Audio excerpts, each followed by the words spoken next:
Hey everyone, welcome back and welcome if you're new.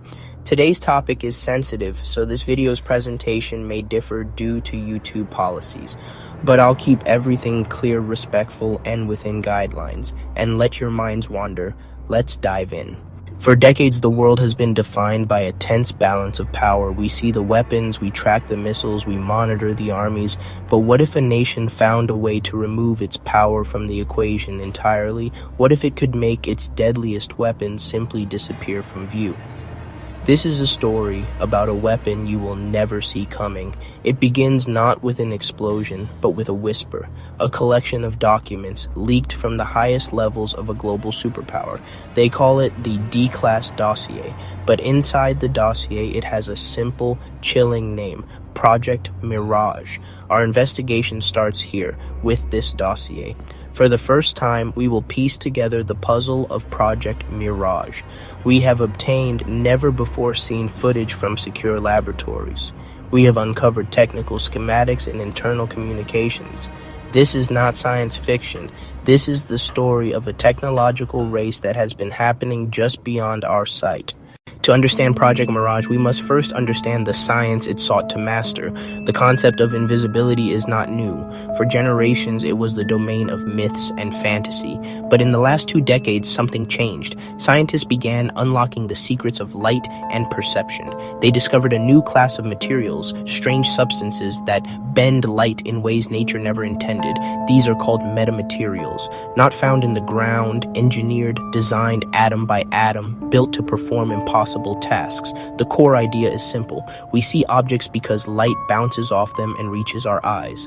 What if a material could guide light around an object like water flowing around a stone? To an observer, the light would seem to come from the other side, undisturbed. The object would effectively be invisible. Early university experiments proved the concept. Scientists cloaked small objects from microwave radiation, the first step toward true invisibility. The Eastern Federation watched very closely. Project Mirage took small-scale experiments and aimed to industrialize them. The dossier reveals a covert effort to move cloaking from lab to battlefield. They pursued not just optical invisibility, but disappearance across the entire electromagnetic spectrum, hiding from visible light, hiding from radar, hiding from thermal imaging, hiding from infrared sensors. A project as vast as Mirage could not exist only in laboratories. It required an industrial base of unprecedented scale and secrecy. The D-Class dossier reveals how the Eastern Federation began to convert sections of its massive state-owned industrial complexes into what intelligence analysts now call ghost factories. These were not new buildings that would appear on satellite images and attract suspicion. Instead, they were hidden in plain sight. Car plants, electronics manufacturers, aerospace facilities, entire sections walled off from the inside. From the outside, these factories appeared normal. Trucks came and went carrying ordinary goods. Thousands of workers clocked in and out each day. But deep within the sprawling complexes, behind newly constructed concrete walls and electromagnetic shielding, a parallel production line was taking shape.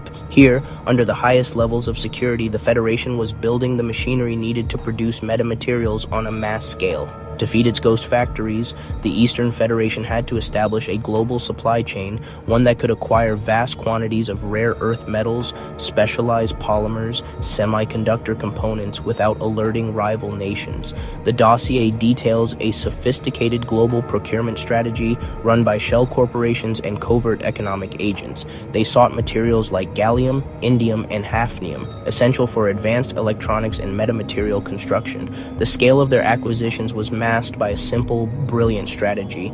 They bought a little bit from everywhere.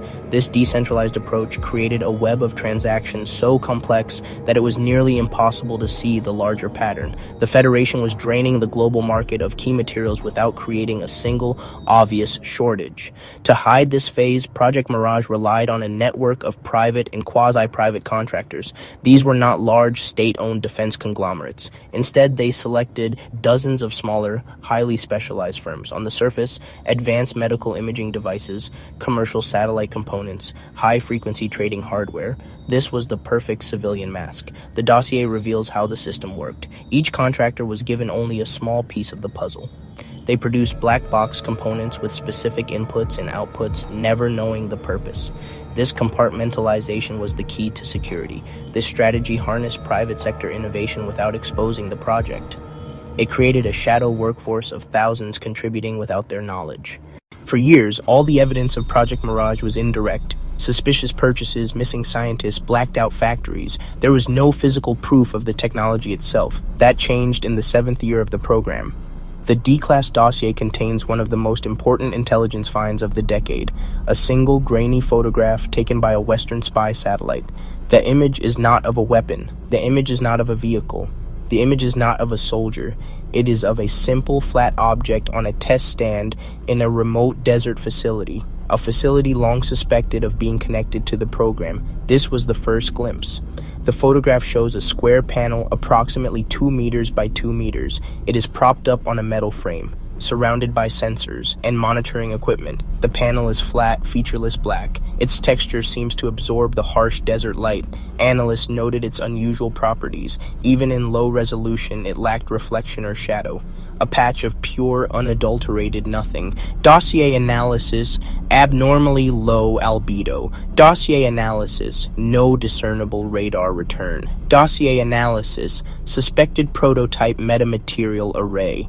This image was a turning point. Physical confirmation they had moved beyond theory. They were now building large-scale prototype components. The panel was likely a single tile of a larger adaptive skin. The site became a top priority intelligence target. Further surveillance showed a pattern of testing. Panel exposed to different light conditions. Panel bombarded with radar waves from mobile emitters. This photograph, buried in a mountain of intelligence, ignited quiet panic. Ghost factories, secret supply chains, both concerning but circumstantial. This was different. This was hardware. Tangible proof the Federation was succeeding. The race was no longer theoretical. The panel was the first piece of the invisible empire sitting in the open. The industrial machine of Project Mirage had produced its first child. The world was about to enter a more dangerous phase. After building a secret industrial empire, the heart of Project Mirage beat within its laboratories. These were not ordinary research facilities. They were sterile sanctuaries of science pushed to the frontiers of physics. The D-Class dossier gives us a rare look inside these clean rooms. Footage smuggled out by a defector shows vast white chambers where the air is filtered to remove every stray particle of dust. Here, scientists and technicians clad in sterile white suits move with quiet, deliberate precision. This is where the raw, exotic materials from the ghost factories were transformed into the impossible. The primary setting for this work was inside vacuum chambers and cryogenic rigs. Inside these chambers, robotic arms would meticulously deposit layers of materials atom by atom, building up the complex geometries required to bend light. Other experiments required extreme cold. Cryogenic rigs would cool prototype panels to near absolute zero. To understand what was happening inside these labs, we must learn a new language. It is the language of metamaterials, a science based on structure, not substance. Metamaterials are different. Their properties come from their intricate man-made internal structure. The core concept they worked with is called the refractive index. It's a measure of how much a material bends light. The goal of Project Mirage was to create a material where they could control the refractive index at will across every point on a surface. They needed to create a gradient, a smooth transition from the refractive index of air to something else, guiding light waves in a gentle curve around an object. This is the foundation of cloaking. The dossier reveals two main avenues: passive cloaking and active cloaking. Passive cloaking, a fixed structure tuned to bend a specific frequency of light or radar. Simple to make, but limited on a dynamic battlefield. Active cloaking was the prize. The dossier reveals that the Federation's core claim rested on one central piece of technology, the adaptive skin. This was the culmination of all their research. It was not just a material, it was a complete, integrated system. It was a reconfigurable surface that could bend light, radio waves, heat, making any object it covered effectively disappear from all known forms of detection. This was the heart of Project Mirage. The science behind the skin was a marvel of engineering. It was built from hexagonal interlocking tiles, each about the size of a human hand. Every tile was a self-contained cloaking device, packed with layers of metamaterials, microsensors, a dedicated processing chip. The true genius was its feedback loop. Tiny sensors on each tile constantly scanned the environment, sampling every incoming electromagnetic wave, data fed to the AI controller, the ghost in the machine. The complexity of controlling an active cloak was so immense that it could not be managed by conventional programming. The scientists of Project Mirage had to create a new kind of intelligence, a ghost in the machine. This AI was a closely guarded secret within the already secret project. It was developed in complete isolation, learning its task through millions of hours of virtual simulations. The dossier includes fragments of the AI's training logs. The AI learned to anticipate. It could predict an enemy's radar scan patterns and preemptively adjust the cloak before the radar wave even arrived. It was becoming a master of proactive, predictive invisibility. The reliance on this AI introduced a new and terrifying risk. The system was becoming a black box. The human operators could no longer fully understand or predict the AI's decisions. It was making millions of calculations per second, operating in a way that was beyond human comprehension. With a functional adaptive skin, Project Mirage moved from the test range to the simulated battlefield. The Eastern Federation needed to know how this technology would perform in the chaos of combat. They initiated a series of top-secret mock exercises held in vast, restricted military zones deep within their territory. These were not simple drills, they were full-scale war games designed to write the new rules of war. The war game, codenamed Operation Phantom Strike, it pitted the Federation's best conventional units against a new experimental force equipped with cloaked vehicles and cloaked drones. The results were deeply unsettling. The scenarios tested the limits of the technology. After-action reports leaked from the dossier described complete confusion. The defending commanders saw nothing on their radar. Their thermal scopes showed only empty desert. Their perimeter sensors, however, were being tripped. Simulated explosions erupted in the heart of the formation. The defenders were fighting a ghost army, everywhere and nowhere at once. The technology was a triumph, but its effect on the soldiers was something the scientists had not anticipated.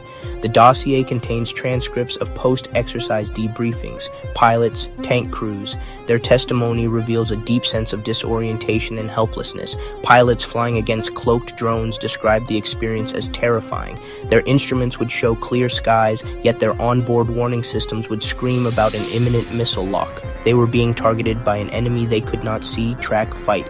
Tank commanders in the exercises reported a complete breakdown of situational awareness. They were trained to trust their sensors, but their sensors were lying to them. Sensors showed an empty battlefield while their unit was being systematically dismantled. The crews operating the cloaked vehicles faced their own set of challenges. While they were safe from the enemy, they were utterly blind to each other. They were ghosts to the enemy, they were ghosts to their own side. As the Federation perfected its invisible forces, its rivals were not idle. The dossier shows Western intelligence agencies, having confirmed Project Mirage, began a frantic effort to develop countermeasures. They knew they could not win a fight against an enemy they could not see. Their survival depended on piercing the cloak. Primary strategy, Red Team's active illumination. The concept scaled from theory to deployable systems. Defense contractors designed powerful mobile emitters. These could flood a battlefield with chaotic electromagnetic energy. The idea, create a sensory tsunami to overload the adaptive skin's AI. Other research hunted secondary signatures. Even if the skin hid a vehicle from light and radar, the vehicle still had mass. It still displaced air as it moved. It still made noise. They stopped looking for the object itself and looked for its faint footprint on the environment. The existence of invisibility, even as a possibility, began to poison the very foundations of international law and the rules of war. Classified legal advisories within the dossier show Federation lawyers grappling with the implications. Can a cloaked soldier be considered a lawful combatant? Does an invisible warship entering another nation's territorial waters constitute an act of aggression if it cannot be detected? The technology created a gray zone where the established laws of armed conflict no longer applied. This led to what Federation strategists called the doctrine of doubt, since no nation could ever be sure it wasn't being watched by an invisible observer, or that an invisible army wasn't already inside its borders. Everyone had to act as if they were. The culmination of this was a declassified war game that nearly spiraled into a real crisis. In the exercise, an invisible Federation drone was sent to surveil a rival nation's naval exercise. The rival nation, testing its new active illumination system, detected a momentary glitch, and following its new doctrine of doubt, launched a simulated volley of missiles at the probability cloud. The success of the adaptive skin in military exercises emboldened the leadership of the Eastern Federation. Their ambitions for Project Mirage began to evolve to grow beyond the confines of the traditional battlefield. The technology was no longer seen as just a tool for winning wars. It was now viewed as the ultimate instrument of state power capable of reshaping geopolitics itself. The new focus was on what the documents call information dominance. The Federation's strategists theorized that if they could place invisible agents and sensors anywhere in the world, they could achieve a level of intelligence gathering that was previously unimaginable. An invisible operative could walk into the most sensitive government buildings, attend the most secret meetings, and document the most private conversations, all without fear of detection. And this led to the concept of weaponized misinformation. With invisible access, the Federation could do more than just listen, they could act. They could plant falsified documents, subtly alter computer code, or whisper disinformation into the right ears. They could manipulate financial markets by accessing a trading floor unseen and planting rumors. The goal was to sow chaos and distrust within their adversaries' societies, weakening them from the inside without ever firing a shot. As the Federation's ambitions grew, so did the risks. Military planners began to draft new escalation ladders, the theoretical steps from a minor incident to an all-out war. The inclusion of invisibility warped these models into terrifying new shapes.